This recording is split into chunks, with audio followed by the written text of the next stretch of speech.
দুই নম্বর আলামত ইখলাসের সাথে সব আমল করা। নাসাইর হাদিস 3140 নম্বর হাদিস। এই হাদিসের মধ্যে আসছে রাসূলুল্লাহ সাল্লাল্লাহু আলাইহি সাল্লামকে একজন জিজ্ঞাসা করলেন, আরাআইতা রাজুলান গাজা ফি সাবিলিল্লাহ ইয়ালতামিসুল আজরা ওয়াদ যিকরা ফামা লাহু ইয়া রাসূলুল্লাহ। এক ব্যক্তি রাসূলুল্লাহ সাল্লাল্লাহু আলাইহি সাল্লামকে জিজ্ঞাসা করলেন, হুজুর, এক ব্যক্তি জিহাদ করছে, জেহাদের নিয়ত হলো আল্লাহর কাছ থেকে সওয়াব কামাই করা, আর তাকে মানুষ বড় বাহাদুর বলবে, এই দুই নিয়তে সে জেহাদ করছে। জেহাদের নিয়ত আসেনি সবার? জেহাদের নিয়ত না থাকলে মুনাফিকি মৃত্যু হবে। সহিহ মুসলিমের হাদিস 1910 নম্বর হাদিস 1910। قال رسول الله صلى الله عليه وسلم من مات ولم يغزو ولم يحدث به نفسه مات على شعبة من النفاق। কোন মুসলমান মারা গেল, জিহাদ করলো না অথবা জিহাদের সংকল্প করলো না, সে মুনাফিকি মৃত্যুবরণ করলো। নাউজুবিল্লাহ। তো বলছিলাম, এক ব্যক্তি জিহাদ করছে, তার নিয়ত হলো আল্লাহর কাছ থেকে সওয়াব কামাই করা, মানুষের বাহবা কামাই করা, মানুষ তার প্রশংসা করবে। ফামা লাহু ইয়া রাসূলুল্লাহ, হুজুর সে কি পাবে? ফাকাল রাসূলুল্লাহ সাল্লাল্লাহু আলাইহি ওয়াসাল্লাম লা শাইআ লাহু। নবীজি বললেন সে কিছুই পাবে না। আদাহা সালাসা মাররাত, প্রশ্নটা তিনবার করলেন, হুজুর সে কিছুই পাবে না। নবীজি বললেন লা শাইআ লাহু লা শাইআ লাহু লা শাইআ লাহ, সে কিছুই পাবে না, সে কিছুই পাবে না, সে কোনো নেকি পাবে না। হাদিসের শেষে নবী বলেন, ইন্নাল্লাহা লা ইয়াকবালু মিনাল আমালি ইল্লা মা কানা লাহু খালিসা ওয়াবতুগিয়া বিহি ওয়াজহুহু।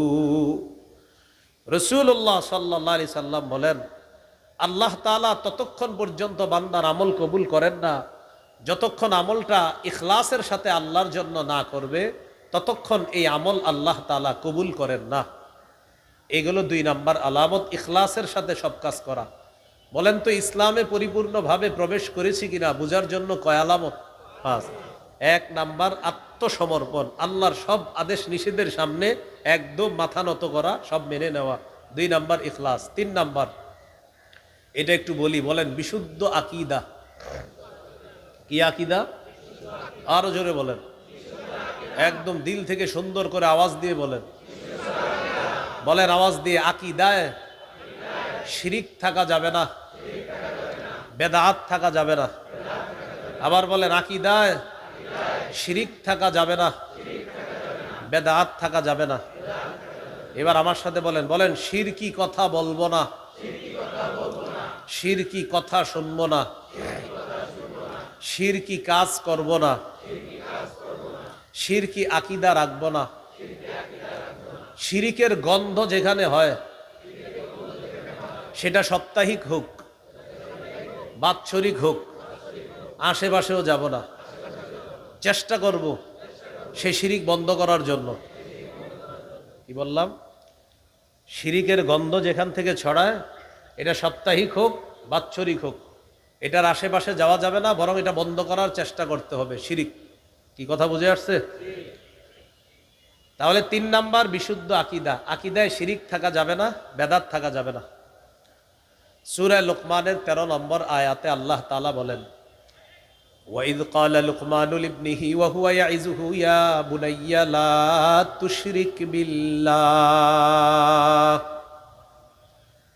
স্মরণ করুন ওই সময়কে যখন লোকমান হাকিম তার সন্তানকে বললেন, হে প্রিয় সন্তান, লা তুশরিক বিল্লাহ, আল্লাহর সাথে শিরিক করো না। ইন্নাশ শিরকা লাযুলমুন আযীম, নিশ্চয়ই শিরিক মহা জুলুম। বলেন শিরিক কি? মহা জুলুম। তাহলে শিরিক করা যাবে না। সূরা মাঈদার ৭২ নম্বর আয়াতে আল্লাহ বলেন, ইন্নাহু মাইয়ুশরিক বিল্লাহ ফাকাদ হাররামাল্লাহু আলাইহিল জান্নাতা ওয়া মাওয়াহুন নার। যে ব্যক্তি শিরিক করে এই অবস্থায় যদি সে মারা যায়, তাকে তার ঠিকানা হলো জাহান্নাম, আর আল্লাহ তার জন্য জান্নাত হারাম করে দেয়। যে ব্যক্তি শিরিক করে মারা যায় এই ব্যক্তির জন্য আল্লাহ জান্নাত হারাম করে দেন, তার ঠিকানা হলো জাহান্নাম। قال رسول الله صلى الله عليه وسلم أتاني آت من ربي فخيرني بين أن يدخل نصف أمتي الجنة وبين الشفاعة। রাসূলুল্লাহ সাল্লাল্লাহু আলাইহি সাল্লাম বলেন, একজন ফেরেশতা আমার কাছে আসছে, আসার পর আমাকে দুটি বিষয়ের যে কোনো একটি গ্রহণ করার ইচ্ছাধিকার দিয়েছে। আমাকে বললেন, আল্লাহ তাআলা আমাকে পাঠাইছে আপনাকে এটা বলার জন্য, আপনি চাইলে আপনার অর্ধেক উম্মত জান্নাতে নিতে পারবেন, আর চাইলে সুপারিশ করতে পারবেন। আপনি কোনটা গ্রহণ করবেন? দুইটা পারবেন না, যে কোনো একটা। নবীজি সাল্লাল্লাহু আলাইহি সাল্লাম বললেন, ইখতারতুশ শাফাআ, আমি সুপারিশ করাটা গ্রহণ করে নিলাম। এখন আমাদের মাঝে অনেক অবুঝ মানুষ মনে করে কি জানেন, যে আমি নামাজ রোজা না করলেও নবীর সুপারিশ পাবো, নবীর প্রেম আছে ভিতরে, এরকম মনে করে অনেক। যে নামাজ মসজিদে চলবে, দেখবেন এই মসজিদেও নামাজ চলবে, অনেক মানুষ আশেপাশে ঘুরবে, নামাজ পড়বে না, এরকম অনেক মানুষ পাবেন। আবার মনে করবে নামাজ না পড়লেও রসুলের সুপারিশ পেয়ে যাব, এরকম মনে করে অনেকে। কিন্তু হাদিস পুরাটা শেষ হয় নাই, আমি পুরাটা শেষ করি। নবী কি কয় দেখেন, ওয়াহিয়া লিমান লা ইউশরিকু বিল্লাহি শাইআ, আমার সুপারিশ তারাই পাবে যারা আল্লাহর সাথে শিরিক করবে না। আপনি করবেন শিরিক আর বলবেন নবীর প্রেম আছে সুপারিশ পাবো, অসম্ভব। শিরিক করবেন আর নবীর সুপারিশ পাবেন, কশিন কালেও এই আশা করা যাবে না, নবীর সুপারিশ পাওয়া যাবে না। তাহলে সুপারিশ পাওয়ার শর্ত শিরকি কাজ করা যাবে না, এটা শর্ত। আবার অনেকেরে পাবেন যারা বলে নামাজ রোজা না করলেও নবীর প্রেম আছে। এই ব্যাপারে একটা হাদিস শুনেন, সহিহ মুসলিমের বর্ণনা। এক সাহাবী রাসূল সাল্লাল্লাহু আলাইহি সাল্লামের খেদমত করছে। তো খেদমত করার পর নবীজি সাহাবীকে বললেন, তুমি আমার কাছে কিছু চাও, এখন যেই পুরস্কারটা চাইবা আমি তোমাকে সেটাই দিব। সাহাবী বুদ্ধি করে বললেন, ইন্নী আসআলুকা মুরাফাকাতাকা ফিল জান্নাতি ইয়া রাসূলুল্লাহ, হুজুর আমি জান্নাতে আপনার সাথী হতে চাই। নবীজি বললেন, আও গায়রা যালিকা, তুমি আর কিছুই চাও না? সাহাবী বললেন, না আমি আর কিছুই চাই না, আমি জান্নাতে আপনার সাথী হতে চাই, এটাই আমার চাওয়া। নবীজি তাকে বললেন, আইন্নি আলা নাফসিকা বিকাসরাতিস সুজুদ, তাহলে আজকে থেকে বেশি বেশি সেজদা করবা, নামাজ পড়বা, বেশি বেশি রুকু করবা, যত বেশি নামাজ আদায় করবা জান্নাতে আমার তত কাছাকাছি থাকতে পারবা। কি শিখলাম? নামাজ ছেড়ে নবী প্রেম না নামাজ ধরে নবী প্রেম? নামাজ ধরে নবী প্রেম। নবী বলছে নামাজ পড়বা, আমার কাছাকাছি থাকতে পারবা। আল্লাহ কথাগুলা বুঝার তৌফিক দান করেন। তাহলে কি শিখতেছিলাম? শিরিক করা যাবে না। সহিহ বুখারীর বর্ণনা 1237 নম্বর হাদিস, 1237। জিবরিল আমিন রাসূল সাল্লাল্লাহু আলাইহি সাল্লামের কাছে আসছে। আসার পর বললেন, বাশশির উম্মাতাকা আন্নাহু মান মাতা মিন উম্মাতিকা লা ইউশরিকু বিল্লাহি শাইআ। নবী আপনার উম্মতকে আপনি সুসংবাদ দেন, আপনার উম্মতের মধ্যে যে শিরিক করা ছাড়া মারা যাবে তাকে জান্নাতের সুসংবাদ দেন। এবার আমার সাথে একটু বলেন, বলেন আমরা আল্লাহর ওলিদের বিরুদ্ধে না, আল্লাহর ওলির কবরের বিরুদ্ধে না। আবার বলেন, আমরা কোন আল্লাহর ওলির বিরুদ্ধে না, আল্লাহর ওলির কবরের বিরুদ্ধে না। তবে আল্লাহর ওলির কবর কেন্দ্র করে যদি শিরিক হয়, গাঞ্জার আসর হয়, মেলা বসানো হয়, বেদাত হয়, সেই শিরিকের বিরুদ্ধে, সেই গাজার বিরুদ্ধে, সেই মেলার বিরুদ্ধে, সেই বেদাতের বিরুদ্ধে আগেও ছিলাম, এখনো আছি, মৃত্যু পর্যন্ত এই কুসংস্কারের বিরুদ্ধে আমাদের অবস্থান আরো কঠোর হবে। তাহলে বিষয়টা বুঝতে হবে, আমরা কি আল্লাহর ওলির দুশমন? আমরা কি আল্লাহর ওলির কবরের দুশমন? আমাদের এই বয়ানের পরে এক শ্রেণীর মানুষ মিছিল করে, আল্লাহর ওলির দুশমনেরা হুঁশিয়ার সাবধান। সঠিক হলো না স্লোগানটা। স্লোগানটা এমন হলে ঠিক আছে, গাঞ্জাখোরদের দুশমনেরা হুঁশিয়ার সাবধান, শিরিকের দুশমনেরা হুঁশিয়ার সাবধান, এটা হলে ঠিক আছে। স্লোগান ঠিক করতে হবে। কি বলেন আপনারা? গাজা এটা হারাম জিনিস না? তো শিরিক হারাম না? তা আমরা কি শিরিকের পক্ষে না বিপক্ষে? আল্লাহর ওলিরা পৃথিবীতে আসছে শিরিক খতম করার জন্য, অতএব আল্লাহর ওলির কবরকে কেন্দ্র করে যদি শিরিক হয়, সেই শিরিকের বিরুদ্ধে সব মুসলমান এক ঝোটে কাজ করতে হবে, মনে রাখতে হবে। আল্লাহ আমাদেরকে বুঝার তৌফিক দান করে। তো কি বললাম, আমরা আল্লাহর ওলির কবরের বিরুদ্ধে না, আমরা আল্লাহর ওলিরও বিরুদ্ধে না, বাকি আমরা শিরিকের বিরুদ্ধে। এই জন্য এই বিষয়গুলা খুব সতর্কতার সাথে বুঝতে হবে। রসুল সাল্লাল্লাহু আলাইহি সাল্লাম ইন্তেকালের 5 দিন আগের হাদিস, বলেন তো এই হাদিসের গুরুত্ব কম না অনেক বেশি?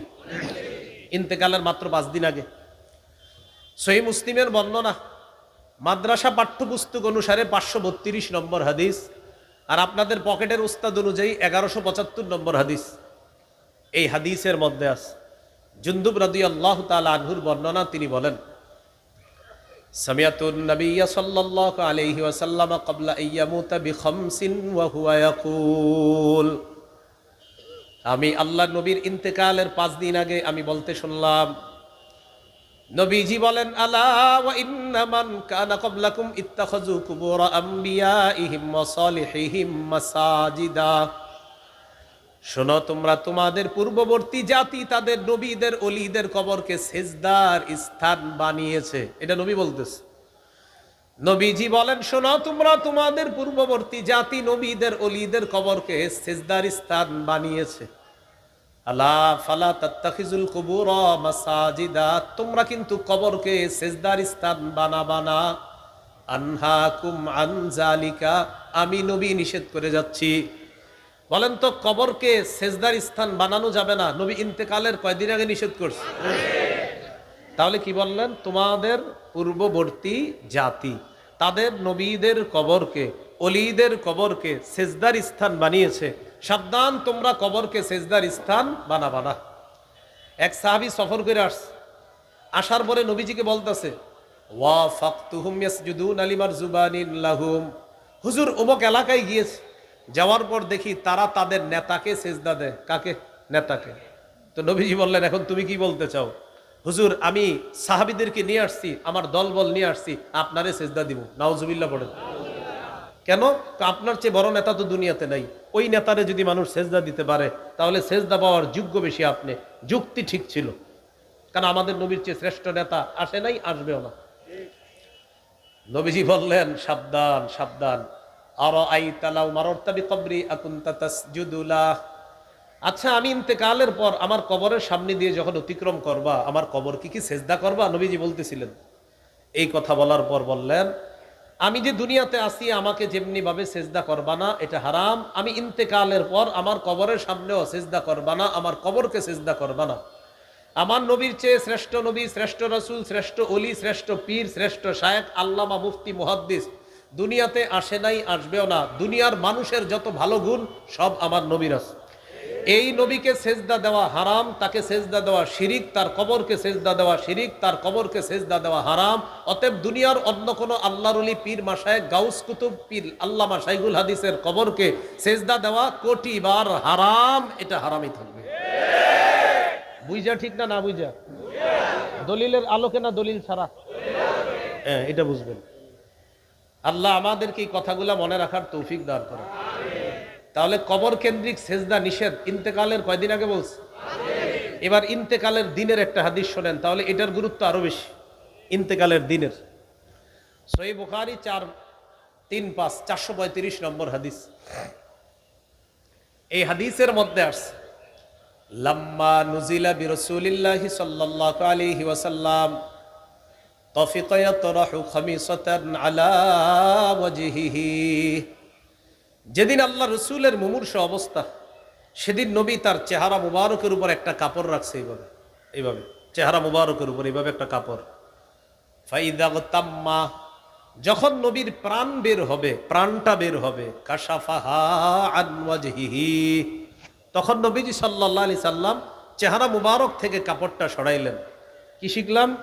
ইন্তেকালের দিন মুমূর্ষ অবস্থায় নবী তার চেহারা মুবারক ঢাকলেন, যখন প্রাণটা বের হবে তখন চেহারা মুবারক থেকে কাপড় সরাইলেন। সরানোর পর বললেন, লানাতুল্লাহি আলাল ইয়াহুদি ওয়ান নাসারা, ইহুদিদের উপর আল্লাহর অভিশাপ, খ্রিস্টানদের উপর আল্লাহর অভিশাপ। ইত্তাখাযু কুবুর আমবিয়াইহিম মাসাজিদা, ইহুদি খ্রিস্টানরা তাদের নবীদের কবরকে সেজদার স্থান বানিয়েছে। ইউহাদ্দিরু মা সানাউ, আমাদের নবী সতর্ক করে দিচ্ছে, সাবধান উম্মত, আমি ইন্তেকালের পর আমার কবরকে সেজদার স্থান বানিও না।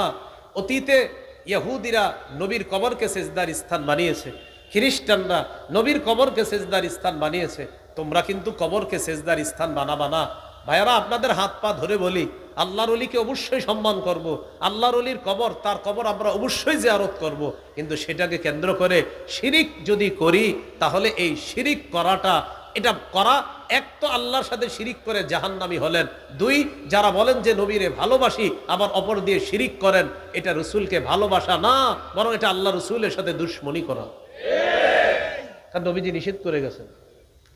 এবার আমার সাথে বলেন, বলেন কবরকে কেন্দ্র করে দলিলের আলোকে মেলা বসানো নিষেধ। কবরকে কেন্দ্র করে কি বসানো নিষেধ? আবু দাউদ 2042 নম্বর হাদিস, আবু দাউদ 2042। সমস্ত আল্লাহর ওলির কবরের সামনে এত এই সুন্দর সুন্দর হাদিসগুলা লিখে রাখা দরকার। মাশাআল্লাহ, অনেক আল্লাহর ওলির কবরের সামনে আমি দেখি লেখা আছে যে কবরকে সেজদা করা যাবে না, কবর কেন্দ্রিক মেলা বসানো যাবে না। সাথে সাথে লেখা দেওয়া দরকার, বুখারী 427 নম্বর, সহিহ মুসলিম 532 নম্বর, বুখারী 435 নম্বর, সূরা লোকমান 13 নম্বর আয়াত, সূরা মাইদা 72 নম্বর আয়াত, সূরা নিসা 48 নম্বর আয়াত, কবর কেন্দ্রিক মেলা বসানো নিষেধ, আবু দাউদ 2042 নম্বর হাদিস।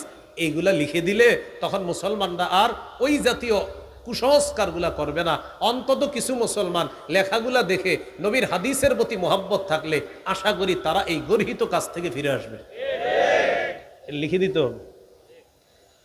আবু দাউদের 2042 নম্বর হাদিসে রাসূল সাল্লাল্লাহু আলাইহি সাল্লাম বলেন, লা তাজআলু বুয়ুতাকুম কুবুরা, তোমরা তোমাদের ঘরগুলাকে কবর বানাও না। ওয়ালা তাজআলু কবরি ঈদা, আর আমার কবরকে কেন্দ্র করে মেলা বসাবা না।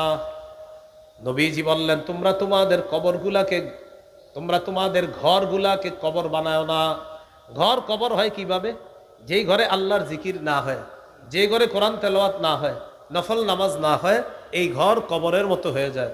শেষে নবী বললেন, ওয়ালা তাজআলু কবরি ঈদা, আমার কবরকে কেন্দ্র করে মেলা বসাবা না, উৎসব বসাবা না। দেখেন, আল্লাহ রসুল সাল্লাল্লাহু আলাইহি সাল্লাম যেখানে আছেন, এটার চেয়ে শ্রেষ্ঠ পৃথিবীতে আর কিছু নাই, সেখানে কেন্দ্র করে মেলা বসানো নিষেধ। অতএব অন্য কোনো আল্লাহর ওলির কবরকে কেন্দ্র করে মেলা বসানো কি? জোরে বলেন, কি? নিষেধ। এই জন্যই কথাগুলো মনে রাখবো। আরো 10 জনকে কথাগুলো পার্সোনালি বুঝাই দিবেন, ভাই এটা ঠিক না, এটা অন্যায়। আল্লাহ আমাদেরকে বুঝার তৌফিক দান করে। তো নবীজি বললেন, আমারে যদি মহব্বত করো, সাল্লু আলাইয়া, আমার উপর বেশি বেশি দুরূদ পড়বা। ফাইন্না সালাতাকুম তাবলুগুনি হাইসু কুনতুম, তোমাদের দুরূদ তোমরা যেখান থেকে পাঠাও সেখান থেকে আমি নবীর কাছে সাথে সাথে পৌঁছে দেওয়া হয়েছে। তাহলে আমরা দুরূদ পড়ব, কবর কেন্দ্রিক মেলা বসাবো না। আল্লাহ আমাদেরকে বুঝার তৌফিক দান করেন। এবার বলেন, কোন আল্লাহর ওলির কবরকে কেন্দ্র করে বলেন গানের আসর করা যাবে না, বাদ্যযন্ত্রের আসর বসানো যাবে না। কি বসানো যাবে না? বাদ্যযন্ত্রের আসর। সহিহ বুখারী 5590 নম্বর হাদিস। মাঝে মাঝে দেখবেন এরকম স্টেজে এক পাশে একদল বসে, এই পাশে আরেক দল বসবে, বসার পরে উনি একটা গান কয়, বইলা বলে এটা বুখারীতে আছে, আর উনি আবার বলে এটা মুসলিমে আছে, মানে হুদাই মেরে দিল আর কি, এটা বুখারীতে আছে, এটা মুসলিমে আছে। আবার বলতে বলতে বলে কি, গান যে হারাম, এটা মৌলবীরা কোথায় পেয়েছে? এই যে আমি দেখেন এখন কোথায় পেয়েছি বলতেছি, মৌলবীরা কোথায় পেয়েছে না, এই যে বলতেছি। সহিহ বুখারী 5590 নম্বর হাদিস। আবার সংসদে দাঁড়ায় বলে যে বুখারী, মুসলিম, নাসাই, আবু দাউদ, ইবনে মাজাহ, মেশকাত, সিয়াসিত্তার সব পড়ে ফেলছি, কোথাও পাই নাই গান হারাম। তো বুখারীর 5590 নম্বর হাদিসটা এটা কোথায়? হ্যাঁ, তো নবীজি সাল্লাল্লাহু আলাইহি সাল্লাম বলেন, লা ইয়াকুনান্না মিন উম্মতি আকওয়াম ইস্তাহিল্লুনাল হিররা ওয়াল হারিরা ওয়াল খামরা ওয়াল মাআজিফা। নবী বলেন, আমার উম্মতের মধ্যে এমন একদল মানুষ হবে, ইস্তাহিল্লুনাল হিররা, যারা রেশমের পোশাককে হালাল মনে করবে, ইস্তাহিল্লুনাল হিররা ওয়াল হারিরা, যারা জিনাকে হালাল মনে করবে, ওয়াল হারিরা, রেশমের পোশাককে হালাল মনে করবে, ওয়াল খামরা, মদকে তারা হালাল মনে করবে, মদ দ্বারা উদ্দেশ্য যত মাদক দ্রব্য, ইয়াবা, বাবা, গাঁজা, হিরোইন, ফেন্সিডিল, আফিম, কানাডাডাই, মাস্তুদ, শ্যাম্পেন, ডাল ইত্যাদি চিপায় চুপায় এখানে সেখানে সব মাদকের অন্তর্ভুক্ত। তো নবীজি বলেন আমার উম্মতের একদল লোক হবে, তারা জিনাকে হালাল মনে করবে, রেশমের পোশাককে হালাল মনে করবে, মাদক দ্রব্যকে হালাল মনে করবে, ওয়াল মাআজিফা, বাদ্যযন্ত্র, গান বাদ্য, ঢোল তবলাকে তারা হালাল মনে করবে। বলি নাউজুবিল্লাহ। নবীজি বলছে হালাল মনে করবে, বলেন তো করবে না চলছে? এই যে বৈশা বলতেছে গান হারাম, এটা হুজুররা কই পায়, মানে ওনার কাছে গান হালাল। তাহলে প্রিয় ভাইয়ারা বলেন, গান যে বাদ্যযন্ত্র হারাম, এটা কি দলিল ছাড়া না দলিল সহ? আল্লাহ আমাদেরকে এই গর্হিত কাজ থেকে হেফাজত করেন। মনে আসেনি ইসলামে পরিপূর্ণ আসি কিনা? কয় আলামত? 3 নম্বর আলামত বিশুদ্ধ আকীদা। আকীদায় শিরিক থাকা যাবে না। আরেকটা হলো বেদাত থাকা যাবে না। সহিহ বুখারী 2697 নম্বর হাদিস। এই হাদিসের বর্ণনাকারী আয়েশা সিদ্দিকা রাদিয়াল্লাহু তাআলা আনহা তিনি বলেন, ক্বালা রাসূলুল্লাহ সাল্লাল্লাহু আলাইহি ওয়াসাল্লাম, মান আহদাসা ফি আমরিনা হাযা মা লাইসা ফীহি ফাহুয়া রাদ্দুন। নবী বলেন আমাদের ইসলামী শরীয়তের মধ্যে আমি যে পূর্ণাঙ্গ শরীয়ত রেখে যাচ্ছি, এটার মধ্যে ইবাদতের নামে কেউ যদি নতুন কিছু আবিষ্কার করে, এটা বেদআত, এটা প্রত্যাখ্যান করা হবে। কেউ যদি ইসলামী শরীয়তের মধ্যে পূর্ণাঙ্গ শরীয়ত যেটা নবী রেখে গেছেন, এটার মধ্যে যদি ইবাদতের নামে নতুন কিছু আবিষ্কার করে, বলেন এটার নাম কি? বেদাত। বলেন এটার নাম কি? বেদাত, পরিত্যাজ্য, এটা গ্রহণযোগ্য না। হাদিসের একটা কিতাব আছে সহিহুত তারগিব, এই কিতাবের 54 নম্বর হাদিস। রাসূলুল্লাহ সাল্লাল্লাহু আলাইহি সাল্লাম বলেন, ইন্নাল্লাহা হাজাবাত তাওবাতা আন কুল্লি সাহিবি বিদআতিন হাত্তা ইয়াদআ বিদআতা। আল্লাহ তাআলা প্রত্যেক বেদাতির তওবা কবুল করেন না যতক্ষণ বেদাতি তার বেদাত নামক কর্মকাণ্ড ছেড়ে না দেয়। এটা থেকে যতক্ষণ সে ফিরে না আসে ততক্ষণ বেদাতির তওবা আল্লাহ কবুল করেন না। সহিহ বুখারীর বর্ণনা 6583 নম্বর হাদিস, 6584 নম্বর হাদিস। এই দুই হাদিস মিলিয়ে একটি হাদিস আমরা শুনবো। হাউজে কাউসার পানি পান করার ইচ্ছা সবার আছে না? রাসূলুল্লাহ সাল্লাল্লাহু আলাইহি সাল্লাম বলেন, আনা ফারাতুকুম আলাল হাউজ, কিয়ামতের ময়দানে আমি আগে আগে হাউজে কাউসারের পারে চলে যাব তোমাদেরকে পানি পান করানোর জন্য। মান মাররা আলাইয়া শারিবা ওয়া মান শারিবা লাম ইয়াজমা আবাদা। নবীজি বলেন কেউ আমার সামনে দিয়ে অতিক্রম করবে, সে কাউসারের পানি পান করবে, আর যে কাউসারের পানি পান করবে সে আর পিপাসার্ত হবে না। এবার কি বলে দেখেন, সুম্মা লা ইয়ারিদান্না আলাইয়া আকওয়াম আ'রিফুহুম ওয়া ইয়া'রিফুনানি। এরপর আমার সামনে এমন একদল মানুষ আসবে যাদেরকে আমি চিনি, তারাও আমাকে চিনবে। একদল মানুষ আসবে যাদেরকে আমি চিনব, তারাও আমাকে চিনবে। এর মানে তারা আমার উম্মত, আমি তাদের নবী, তারা আমাকে চিনবে। তো নিয়ম অনুযায়ী আমি পানি পান করাবো। হঠাৎ দেখবো ইউহালু বাইনি ওয়া বাইনাহুম, আমার মাঝে আর তাদের মাঝে একটা প্রতিবন্ধকতা সৃষ্টি করা হয়েছে। দেখবো আমার মাঝে আর তাদের মাঝে একটা প্রতিবন্ধকতা সৃষ্টি করা হয়েছে।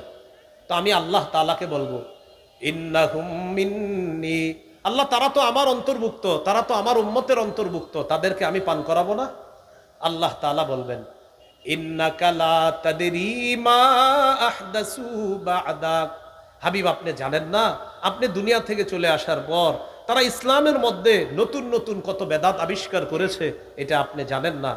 নবীজি যখন জানবে এরা বেদাতি, তখন বলবে সুহকান সুহকান লিমান গায়্যারা বা'দি। আমি চলে আসার পর আমার পূর্ণাঙ্গ রেখে আসা ইসলামকে, ইসলামী শরীয়তের মধ্যে যে নতুন কিছু আবিষ্কার করছে, এটাকে যে পরিবর্তন করে দিয়েছে, দূর হও আমার সামনে থেকে, দূর হও, চেহারাটাও দেখতে চাই না। যিনি একটু আগে কাউসার পান করাতে চাইলেন, তিনি এখন তার চেহারা দেখতে চায় না। আল্লাহ আমাদেরকে হেফাজত করেন। তাহলে প্রিয় ভাইয়ারা, বেদাতীদেরকে আল্লাহ রসুল কাউসারের পানি পান করাবেন না। এবার আমার সাথে একটু বলেন, যে বেদাত করে, বলেন, অথবা কোন বেদাতীকে আশ্রয় প্রশ্রয় দেয়, এটা তিনবার বলেন, আশ্রয় প্রশ্রয় দেয়, তিনবার বলেন, এই পুরাটা বলেন। বেদাতীকে আশ্রয় প্রশ্রয় দেয়, বলেন, আবার বলেন, আবার বলেন। একদম পুরা এলাকার কমিটি টমিটি যা আছে সবাইরে শোনায় বলেন। হ্যাঁ,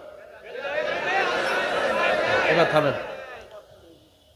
এই পুরো এলাকার মাইক দিয়ে শুনতেছে না ওয়াজগুলো? তো মাশাআল্লাহ অনেক কমিটিরা শুনবে, অনেক আয়োজকরা শুনবে। কোন আয়োজক, কোন কমিটি যদি কোনো বেদাতিকে আশ্রয় দেয়, নিজে বেদাত করলো অথবা কোনো বেদাতিকে আশ্রয় দিল, তার উপর আল্লাহর অভিশাপ, ফেরেশতাদের অভিশাপ, সকল মানুষের অভিশাপ। কোনো বেদাতিকে যদি আশ্রয় দেয়, আমি আবার বলছি, কোনো বেদাতিকে, সহিহ বুখারী 3172 3172 নম্বর হাদিস, রাসূলুল্লাহ সাল্লাল্লাহু আলাইহি সাল্লাম বলেন, মান আহদাসা ফিহা হাদাসা আও আওয়া মুহদিসা, কেউ যদি নিজে বেদাত করে অথবা অন্য কোনো বেদাতিকে আশ্রয় প্রশ্রয় দেয়, তার উপর আল্লাহর অভিশাপ, ফেরেশতাদের অভিশাপ, সকল মানুষের অভিশাপ। আল্লাহ আমাদেরকে হেফাজত করেন। তাহলে ইসলামে পরিপূর্ণ আছি কিনা কয় আলামত? 3 নাম্বারটা হলো বিশুদ্ধ আকীদা, আকীদায় শিরিক থাকা যাবে না, বেদাত থাকা যাবে না। 4 নাম্বার উত্তম চরিত্র।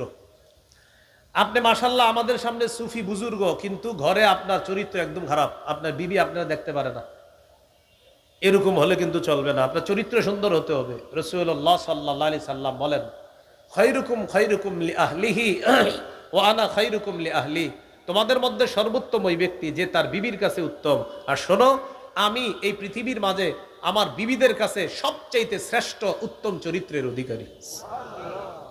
বাইরে চরিত্র সুন্দর হওয়া, ভিতরেও চরিত্র আপনার সুন্দর হতে হবে, আখলাক সুন্দর হতে হবে। এ হলো 4 নাম্বার আলামত। 5 নাম্বার আলামত, লেনদেনে স্বচ্ছ থাকা। লেনদেনে কি থাকা? স্বচ্ছ থাকা। আগামী শুক্রবারে টাকা দেওয়ার কথা, একজনের টাকা পায় আপনার কাছে, আর আগামী শুক্রবার আসে না, এরকম যেন না হয়।